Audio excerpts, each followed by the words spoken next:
Hi, this is Jessica DeMassa, and I'm here with Ted Tanner. He is the CTO for PokitDoK, and also, I think, healthcare's foremost expert on blockchain, if I were to name one. Ted, it's a pleasure to have you here. Completely humbled, dear. How are you? Very good. Let's rock and roll, like you just said to me. We are in Vegas. We are in Vegas. All right, so I'm just going to say blockchain and hand this to you. No. Okay. All right, so what are you seeing here at HIMSS? I mean, obviously, you've been involved through PokitDoK and through DoChain. Yep. You know, working on solutions to integrate blockchain into healthcare. How are we doing in terms of understanding this technology now? Are people still left behind a little bit? Are some of the things that were difficult for people to understand being cleared up now? Are we starting to process it? What's going on? Give me a heartbeat here. Yeah, so it is truly amazing. We had a Beyond the Hype blockchain panel discussion yesterday, and it was to capacity. I believe the word was it was 10 people back. So it's not really behind the hype then. Yeah, I mean, it's really, people are really getting it. As far as PokitDoK's concerned, we're actually moving into proof of value contracts with production applications this year. Every company I go to, the sessions have been packed for us, the meeting rooms have been packed. People really understand that we've done the unsexy computing, if you will, over the last 7 years to really build up the search, clearinghouse technologies, EMR connections, and really put that down on the blockchain with smart contracts. Yeah. And everybody understands now it's an enablement, right? It's a augment and extend, augment and accelerate instead of rip and replace.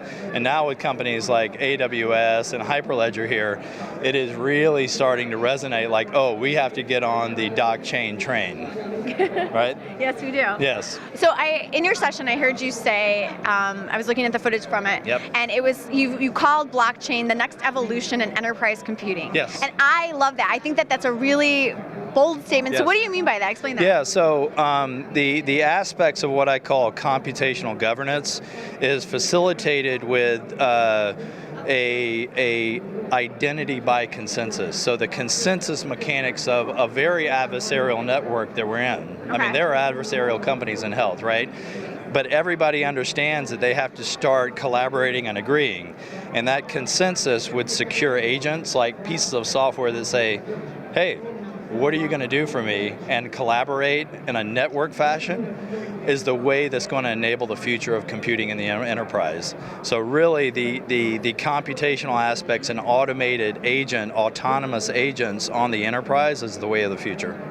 What else are you seeing in terms of like the way of the future here? I mean, we're starting to see a couple little companies crop up here that are dipping their toe in this, but what else do you think? Predict for me. Yeah, so I believe that people are now getting the fact that small companies can scale through software, and open source software is hitting health. I believe that software is the greatest human endeavor of all time. It's completely scalable, you know, one-to-one, one-to-many, many-to-one, many-to-many. You can give it away, you can sell it. It's the epitome of capitalism if you want it.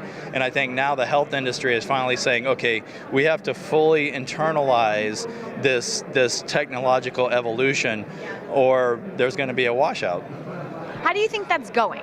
I mean, and like, I think about health, and it's like from payer to provider, like that whole continuum. How do you think it's going? Yeah, so millennials expect performance. Millennials expect immediate gratification. They expect shop, book, and pay, and they expect it to be about them, the identity. And I think that is the forcing function. It will happen whether we like it or not. What do you think about these more like consumer tech companies entering into this space? I mean, it seems like everybody's starting, the wagons are circling, they're closing in. So what do you think that's going to do in terms of like, how's it going to help with blockchain integration, things like that? That's a great question. So I didn't get to talk about it, but there's this terminology, this is an acronym called GAFA. Google, Apple, Facebook, Amazon.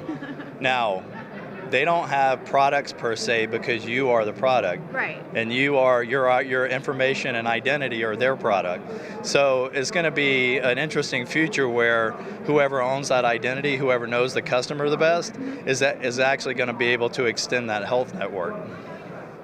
Very good. You got it? Yeah, I got it. That's heavy. I mean, it's really going down now, and I think we're in the very throes of a revolution. Thank God, you know? I mean, it's about time. We've been talking about transforming healthcare for the last like 4 years now. Yeah, it's happening, and I think a long time ago when we decided to come back into the enterprise, because we started out as a consumer play. And now we have over 600 third-party applications built on us. We have 95% coverage in the United States. So we are immediately, if you just slide the blockchain under everything, it can be invisible. Like the motor. Like a long time ago, you had the motor where you attached everything to it. Now it's in a toothbrush. Now it's everywhere, and nobody ever sees it. So I hope in the next coming years that it'll just be an is instead of this huge discussion. Is there anything that you're worried about? Like, anything you're afraid of in terms of like the way this? Because I know, you're a real advocate for like this technology remaining pure, not being able to edit the blockchain, all that stuff. So it's like, is there anything that you're concerned about as this technology starts to come into such a highly regulated industry like healthcare? Well, no, because honestly, we did all the unsexy computing up front. Yeah. We have all the compliances. We have to play correctly in the network. The biggest concern is I am an advocate of never regulate technology. Let technology seek its own water level. Yep. And I hope the government does the correct thing by the health industry. Fair enough. Yep. Is there anything that you feel like you'd like to clear up that's a misconception about blockchain? Because I know there's like, oh my God, cryptocurrency, please tell me, what kind of Bitcoin should I buy? If anybody's looking for crypto asset suggestions, we have to go to another network. Oh. Let's go. Get in early. I didn't know we were invited, but if we're going to go, let's go, Ted. So on a serious note, I think that I just want to say Bitcoin is not blockchain. It's an enablement. And one thing that I want to do is say, if you have super sub-millisecond statistical arbitrage like you're trading stocks, you don't need blockchain. Also, you don't need blockchain for everything. As I said in one of the papers I wrote, it doesn't make unicorns cough off $100 bills. So, be methodical. It's not a panacea that's going to solve all of your business needs. You have to think about your business needs and put those into smart contracts and scale it that way. That make sense? That makes total sense. Okay. Not a unicorn that's coughing up dollar bills. Although that could be cool. That would be so cool. That's like the next PokitDoK marketing campaign. I'll start working on that tonight. Please do. That should be the title of your next paper. Last question for you. Last question. So we've been asking everybody about your WTF Health moment, where you are just like, things are so broken. What am I going to do? What's the future? It's got to be better than this. So WTF Health moment. Well, since I assume everything's broken all the time, otherwise we don't have any opportunities, I view it differently. Okay.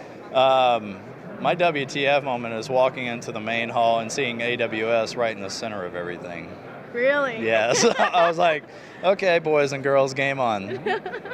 That's a great moment. That's a great moment. Ted, thank you so much. It's always a pleasure. It's always a pleasure to talk to you. All right. Thanks so much. This is Jessica DeMassa with Ted Tanner from PokitDoK. Thanks so much for joining us. Thank you.